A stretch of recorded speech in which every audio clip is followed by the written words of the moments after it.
Okay, folks, it's your buddy Mike Messier. I'm here. It's a Monday night, still technically. It's 11:39 Eastern Standard Time, and I saw a Monday night mystery movie, which turned out to be Ezra, which is this. It's a dramedy, I would say, drama comedy. Should you go see it? Should you go not? I think so. I think it's a good movie to see. I think this is a type of movie that pretty much anybody could enjoy.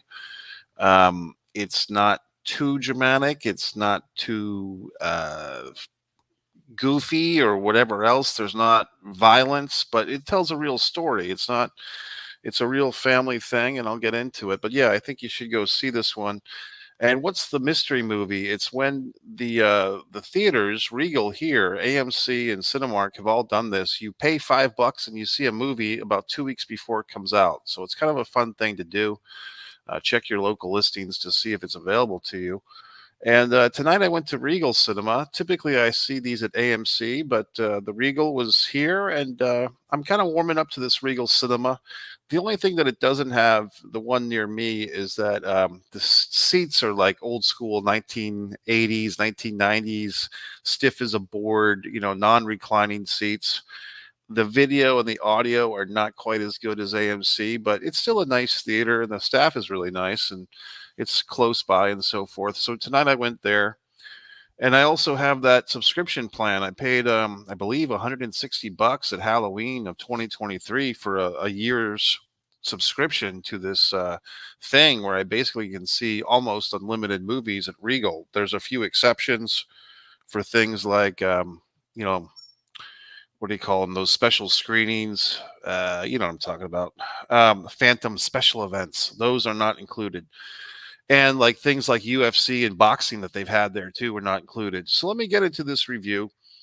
What's the story about, Mike? It's about Ezra is the title character. He's the young kid over here. I think that the character was supposed to be maybe 12, maybe 13, maybe 11, something like that. And his parents are divorced. You might have seen this guy around the block, Bobby Cannavale. I think he was on a short-lived HBO show 7 or 8 years ago about the record industry. It was kind of a good show, but it got canned pretty quick. Bobby Cannavale, if I'm saying that right, and Robert De Niro plays his father.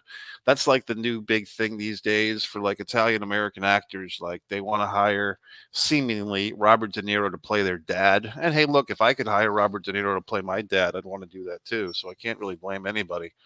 But I remember a movie about 2 years ago where De Niro played some other Italian American comedian guy's father, and they went to like the hoity toity in law's house and shtick boom bam. Who else? Rose Byrne or Byrne. I can't say these names right. Rose Byrne, or Byron, the whatever the fuck. Very attractive woman. She plays the ex-wife, and that's always a good thing. You know, if you're going to make a movie, have an attractive ex-wife in there. And she's got a guy that plays her new boyfriend. Trying to find his name in this thing. I'm looking at the IMDb Pro on my other monitor here because I wanted to get some of these names right. Typically, as you might know, I do these Mike's Instant Movie reviews in the parking lot in my car. Tonight, I had a situation where I could not do that, and I just figured it might be fun to do this live and see if anyone's out there. If you happen to be watching, you can comment. You might have to go to the actual YouTube channel, One Man in a Camera Films. If you're watching this on Facebook, people say that all the time. They're watching on Facebook, they're watching on Twitter, and they say, gee whiz, Mike, I always comment and you don't reply. Well, that's because you're not going to the YouTube channel and leaving your comment in the proper fashion. Okay. God. So I'm trying to find whoever played the boyfriend guy here, and I'm not having much luck finding his name. But there was, that's another good thing about movies is you hire some guy to play the ex-wife's boyfriend and all that conflict. And actually, when I thought about the movie afterwards, and I guess I'll get into spoilers now, by the way. So if you want to see this movie, you don't want to hear the spoilers, I guess you have to check out now. But come back, go see the movie, and come back and watch the rest of the review, and we can compare notes as if we're friends. So. Uh, I can't find this fucking guy's name. Rainn Wilson from The Office. Always nice to see an Office actor in a movie that these office people don't get terribly typecast. But Rainn Wilson's had a pretty big career. I mean, I remember him back on the show 6 Feet Under way back when. He plays Nick. The other element of the story I should get into, what's the goddamn movie about? Well, you have this kid. It looks like level 1 autism. And I actually did some research on this real quick because I remember that they used to call something Asperger's syndrome. And then they officially got rid of the term Asperger's syndrome, which I didn't know they did that. And now they call Asperger's syndrome level 1 autism. And the reason is level 1 autism spectrum disorder is what folks used to call Asperger's. Apparently, the person that Asperger was named after, an Austrian pediatrician, Hans Asperger, um, the condition was named after him. Okay, he did not coin the term himself. The term was coined in 1981 by a British psychiatrist, Lorna Wing, and she named Asperger's syndrome after this Austrian pediatrician because he had done some work with 4 kids and kind of like diagnosed them with stuff. He says they were 4 children who were highly intelligent but socially awkward and physically clumsy. And then 40 years later, this lady, Lorna Wing, named what we used to call Asperger's after this guy. But it turns out that Hans Asperger was a real bastard. He was a Nazi, and he collaborated in murdering children with disabilities under the Third Reich. So I did not know this horrible history of Asperger's, but basically the psychiatric community stripped Asperger of the condition that he was named, that the condition was named after him. So, I mean, he was dead by the time that they named this condition in his honor. So he didn't care one way or the other. But I mean, I think that's kind of a good thing. You know what I mean? Like, I think in that situation, you know, you talk about cancel culture or whatever, but this fucking Nazi's been dead, you know, for 80 years. Well, I guess in 2013, so I guess 70 years at that point, or however long he's been dead. And does he really care one way or another if he's got a condition named after him? Not really, because he's dead. And it's not kind of a cool thing to name people with a condition, honoring, in a sense, an individual who killed children. So, you know, fuck them. So anyway, the kid in this movie, and yes, it has a bit of a Rain Man vibe. Okay, if you remember the Tom Cruise movie where Dustin Hoffman played the Rain Man, the brother Raymond, Rain Man, Raymond, with autism. I would say that Rain Man was probably a level 3. I'm just going by this one article. I'm not a psychiatrist, folks. I know I look like one. But basically, the kid in this movie, Ezra, looks like he might be level 1. And I would say that the Dustin Hoffman's Rain Man was level 3. And I guess the divisions here are that autism 1 is like, you know, the person needs some support to get by in life. And level 2 is they need a little bit more support.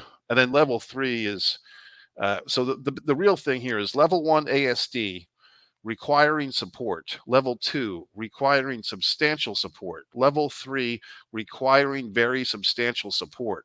Now, I would say, in my opinion, the kid in this movie, because he's pretty well articulate kid, and he actually has like some funny lines, and he's got, you know, a personality, and I like the kid. I mean, the character is a cool kid. So it seems to me that the character of Ezra would be a level 1 ASD, which formerly was the Asperger's syndrome. Okay, but not anymore, because Asperger is a son of a bitch. So he looks to me like he's somewhere between level 1 and level 2. But the other thing is, he's like a 12 or 13-year-old kid. So any kid at 12 or 13 requires support. You know what I mean? And he's also a child of divorce. His parents are squabbling. He's got this, you know, his hot mom's dating this guy, this prick. And his father's a comedian with aggressive anger disorder. And that's another thing that we get into in this movie, is that the father character has all these anger issues. And his father's character, played by De Niro, he's got anger issues. So all these men have these anger issues. So this movie is multi-layered, you know, and it comes in at 100 minutes. I mean, I think they could have. A lot of times, I'm happy when a movie is over because I just want to like get on with my life. But in this scenario, I felt like we could have gone another 10 or 20 minutes. They do have a couple of little scenes after the end credits, but basically, what's this story about? It's about a father and a son. A father who has a son with a disability. The father kind of has his own disabilities. He's got rage. And when he's able to put that rage to good use, he puts it into his stand up comedy routine. Whoopi Goldberg, by the way, plays a comedy agent, I guess you'd say, like a comedy manager who's trying to get this guy on the Jimmy Kimmel show. That's a whole other part of the story. In case you've seen the previews or whatever, I guess the plot line basically, it's kind of complicated, but the kid, Ezra, is like lashing out at school, and he gets into a kind of a bad situation, and the school wants to give the kid Ritalin. They want to give him medications. I guess the kid's in a public school, and they're basically, for whatever reason, the kid is a warden of the state, even though his divorced parents, have custody of him. I guess because the kid's been diagnosed with autism, that they call him a warden of the state, which I didn't quite understand how that works. But basically, the state is saying, we want to put your kid on Ritalin. And the two divorced parents go to the teacher's office, and no, it's good cop, bad cop. The mom is playing good cop. The dad, Bobby Cannavale, is playing tough guy, macho guy. He doesn't want his kid to be put on Ritalin, and he ends up punching a school executive. And once he punches the executive, then he has to go to jail, and he makes a deal that they will not press the charges against him for assault if he shuts up and lets his kid get put on Ritalin, which he doesn't want to do. So then you have this whole other thing, which I have enough Italian American friends that I can say this. Italian American people kind of have a stereotype that's kind of true, that they don't particularly want to go to doctors. They don't particularly want to admit any type of weakness, or I need help, or I need medications. It's just not in the libido of the Italian people. That's what I've been told by a real live Italian friend of mine, that the Italian people do not want to go see the doctor, and they don't want to take pills, and they don't want their sons to take pills like Ritalin. So we kind of get into that type of deal. And furthermore, then the father is also like banned from seeing his son for 30 days. And then they take the kid, Ezra, to the school, and they get him jacked up on Ritalin. I should have mentioned earlier that there's a car accident that happens before this. And the reason the car accident happens is because Ezra hears his mother's boyfriend jokingly say that he's going to kill Ezra's father. Like, when people are in a couple and there's like an ex-spouse involved, and they're just joking around, and like the new boyfriend jokingly says he's going to have Ezra's father whacked. And it's a joke, you know what I mean? And we as adults get the humor, you know what I mean? But the poor little Ezra thinks that his father is really in trouble. He thinks that this, mommy's boyfriend's going to kill my dad. And, I think any kid would actually think this, to tell you the truth. I think any 12-year-old kid would kind of miss the humor in that. So the kid runs out of the house. He's scared. He's barefoot. He's wearing his pajamas. And then he's running down the street. I think this is supposed to be in New York City or some such thing. And a dog barks at him. And so the kid like runs into the fucking street, and he basically gets hit by a fucking taxi cab, which, I mean, is there still taxi cabs in the world? Apparently in this movie there are. So then the kid goes to the hospital, and then the whole deal with the Ritalin takes place. So now we catch up. The kid, Ezra, is going to, he's taken the Ritalin. He's at the school with the Ritalin. His father is kind of, sneaking around. At least the father cares. And he sees that his kid's all sad and drugged up. And then the father decides to kidnap his own son. And off we go to the road trip. So if you remember, the only movie I can compare this to, once again, is Rain Man. In Rain Man, Tom Cruise and Dustin Hoffman, as the brothers who just met each other, go on this road trip so that Cruise can get money somehow. I think they had like a will that they were inheriting, and Cruise had to do something with his brother to get the money. And in this one, it's kind of odd because the father, it doesn't seem like he has much of a fucking plan except just to take the kid and run. And we don't really know what he's going to do. and they've actually gained some traction. Like they're on the road, they're on the lam, but there's really no game plan that I can remember until he gets this phone call from the Whoopi Goldberg character. And at this point, I kind of ducked out of I had to get a drink. I had to use the facilities. So I kind of took a little break from the movie. So maybe I missed something, maybe I didn't. But the whole point was she's saying, "Hey, Mr. Comedian guy, Jimmy Kimmel wants to book you on the show." And blah blah blah. So now his road trip, which has already started, has got some direction. That if I can get my son and myself to LA, I can be on the Jimmy Kimmel show. I can advance my career. I can become a famous comedian, and I can pay some of these, bills, whether they're the private education bills. There's also a feeling that the character of the dad wants to get his ex-wife back. Max is the name of the father. That's Bobby's character. He wants to get his ex-wife back. It's kind of the feeling. Like it kind of feels like he knows that he screwed things up. Maybe he was too off the handle with his anger. Who knows? But he doesn't like this new boyfriend guy, and he kind of hits on his ex-wife, and she's trying to hold him off at bay. Blah blah blah. So we're off to the races, and we have this cute little story. It's kind of a fun road trip story. Like if you like road trip movies, this is an interesting one. It's the middle-aged comedian father who's got anger issues, and he's got his like 12, 13-year-old autism son. And one of their first places is in Michigan, where they visit Nick, who's played by Rainn Wilson. And Rainn Wilson's character has a dare I say, African American nun girlfriend of sorts, which you just have to get there to believe that. I did notice something that people have been taking note of.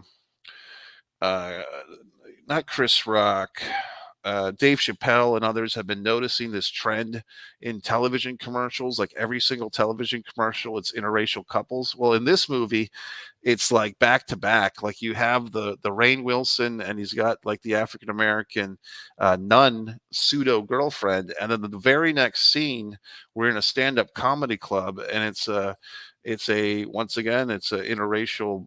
This time it's a black man and a white woman as a interracial couple. So it's like, wow, this film is really checking those boxes, which is fine. It was just interesting to me because once I heard who was it? It was Dave Chappelle talking about that, I believe, or maybe it was Chris Rock. Who the fuck knows it anymore? So, but basically, one of them was pointing this trend that you can't have couples with the same skin complexion. Like that's not politically correct anymore. You have to have interracial couples. So, and I'm not opposed to it. I'm just because it used to be the other way. It used to be like 50 or 60 years ago. They would not do that on television. And I think the show The Jeffersons with Lionel and Jenny, and I believe Jenny's parents were Tom and his wife, who were an interracial couple. Anyway, I'm going down the pyramid here. I'm going down the rabbit hole. But in any event, we're going back to the comedy thing. Max, he also kind of uses his son as almost like a comedy partner. That's why the kid in this movie, and I don't know if this young actor, William A. Fitzgerald as Ezra, I couldn't tell if he's really got low-level autism in real life. I kind of think that he doesn't, because I say that in a couple of times in the movie, I wouldn't say that he broke character, but it kind of seems like the kid is not like a real life kid who has low level autism. It seems like he's like a really good actor who's just doing his job, which is fine. I mean, if you remember 15 years ago, was it I Am Sam? Sean Penn played a gentleman with some type of disorder, some type of thing. And he had like his little daughter. I think that was Dakota Fanning's first movie. And so, and I'm also thinking of that line from Tropic Thunder, if you know what I'm talking about. But basically, Sean Penn and I Am Sam, that seemed to be a good movie. And also another element of this, of like the father he's got the condition and he's trying to raise his kid. And will the state allow him to do that? So there's all these fun movies. Like this is always like a good go-to type of movie, is like the person with the mental condition and some other person and how they deal with each other. And then we all kind of feel good about ourselves. And then when we leave the theater with a tear in our eye and we think we're going to be better people because we saw this movie, and we're not. We're just the same old assholes as we were when we went in 2 hours earlier. But in any event, um, there are some dramatic flaws in this movie as far as like reality goes. I mean, because this is not supposed to be a fantasy movie or anything. Basically, at one point, once again, fucking spoilers, but they put an Amber Alert out for this kid, right? They tell us that there's an Amber Alert, like the police, the feds are on this case, and they're putting Max and his son on the TV screens that they're seeing on their trips. Now, we don't have any situations where anyone gets an irritating, buzz on their phone and they see that. That could have would have been good because when I get the Amber Alerts now, there's always like a buzz on the phone. But with this situation, we don't see any of the buzz on the phone, but they do start seeing themselves on the TV. And at that point, in reality, I would think that the Max character would be smart enough to give up. You know what I mean? And once again, this is a movie. I get that. But it just seems like logically, once you see that you're on the Amber Alert thing, if you're a good person, you're like, okay, I've gone too far with this. But this is the exploration of the film. I mean, this is why we're here, is because Max is so stubborn and pig-headed, and he's a little bit delusional himself, and he's got these anger issues. And so you're kind of wondering, hey, even if the son Ezra wasn't born with this condition, he might have been kind of fucked up anyway, because like, his grandfather's kind of fucked up. We learned he's kind of, his father's fucked up, and the poor wife. And the whole time I'm watching this movie, I was thinking she was the lady from This Is 40, that actress, the one with the husband, Judd Apatow. Emily Mann with two N's. Okay, that's her name. I kept thinking I was looking at Emily Mann for 2 hours, and it's not Emily Mann at all. It's Rose Byrne. You know what I mean? So all these people with all these faces, it's hard to keep up with them. But I thought I was watching because if you look at her, this Rose Byrne, have you seen these things where it's like this asshole actor looks like this asshole actor? Like you could put Rose Byrne and Emily Mann as like, hey, it's the same person, and they're both very lovely and all that crap. Rose Byrne has been in Spy, which I don't think I saw, Insidious, which I did see, Neighbors, which I kind of saw, and Bridesmaids, which I've seen. Yeah, but she's been around the block. What else? I like the movie. I mean, this movie, I think it'll give you a little lump in your throat if you've been a father, if you've been a son. I mean, even with this condition and stuff, like I said, I think it was a smart move by the filmmakers to give our kid here the level 1 autism, because he's able to communicate. You know what I mean? Like with Rain Man, it's a good movie, but you get kind of sick of Raymond or Rain Man after a while. You know what I mean? And that movie's pretty long. So I think with this one, the fact that he's got seemingly the level 1, level 2, allows this character to do some stuff. If he had just been, really severely autistic, it might have been a harder watch. But the way that the movie is now, he's able to get some jokes in. He's got some personality. He even has a little bit of romance. You know what I mean? And the other lady shows up for a scene, Vera Farmiga. She shows up in this thing, which is kind of nice. She's one of those actresses that I like. She kind of got to be Vera Farmiga got to be like kind of popular and famous at a little bit of an older age. So it's kind of too bad because I would have liked to have seen more from her in her career. And now she's kind of like positioned in this kind of, supporting, almost a cameo type of role. And it wasn't that long ago. I mean, she's done all these movies. She's been in the Up in the Air, The Departed, Orphan. She's in all these awesome movies. God, you know what I'm talking about. The horror movies, Annabelle and The Conjuring and all that stuff. God in heaven. So anyway, I like this movie. It's a good movie. I would say go see it. I'd say if you have your Monday nights available and open, this $5 thing, it's open to anybody, like wherever you are. If there's an AMC, a Regency, or a Cinemark theater in your neighborhood, check to see if they're doing the Monday mystery movie thing. And you might be saying, well, what movie am I going to see? You don't know. That's the whole point. It's a mystery. So you pay your $5. I use the app, but you don't have to have the app or the subscription. You just go, you pay the $5 and then they give you some surprising movie, like some movie that you're advanced. It's advanced. You've seen it before everybody else, and that's why we're here. So, I mean, this movie, by the time it comes out to the general public, I think it's May 27th. But I've already seen it. I can mark that off my list of things to do. And that's about it, folks. So I appreciate you being here. I'm kind of in a good mood tonight. I mean, I will be going to I've got a short film of my own that's playing at the Fort Myers Film Festival. Fort Myers, I don't know if it's the Fort Myers International Film Festival or just the Fort Myers Film Festival in Fort Myers, Florida. I'll be going there on Thursday. My movie will be playing, but you can see it right now in the comfort of your own home or on your own phone for free, or you can project it on your TV. Many Keys, The Heartbreak Monologue. It's over there on One Man and a Camera Films. I don't need to provide a link. You can just go to One Man and a Camera Films, the number one, space man, space and space a space camera, space films.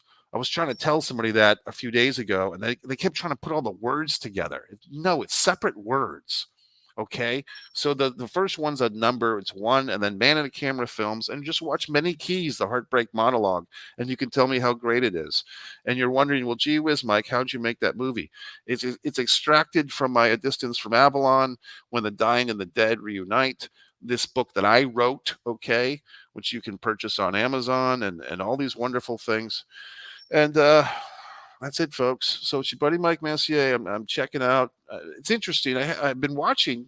I'm watching you watch me. There's a pretty good viewership count here for this Mike's Instant Movie Review, but nobody cared to comment. And I know what's going to happen. I'm going to go to Facebook. I'm going to go to Twitter, and there's going to be all these goddamn comments, and people are going to say, Mike, you're not responding to me, because you have to go to the actual YouTube video and chat in the chat. That's how it works, typically. In any event, folks, thanks for watching. Go see this movie when it comes out. I think it's good. I enjoyed it. And to whoever the hell created this thing, let me look at these names. Tony something or other. Two Tonys. Tony Goldwyn was the director. The writer was Tony Spiridakis. A lot of hard names to pronounce tonight. All these names: Rose Byrne, Vera Farmiga, Bobby Cannavale. Where the hell do these names come from? Rainn Wilson with two N's. William A. Fitzgerald. I mean, that's a very mature name for like a 12-year-old kid. But yeah, the movie was good. I enjoyed it. Ezra, go see it. I'll see you later.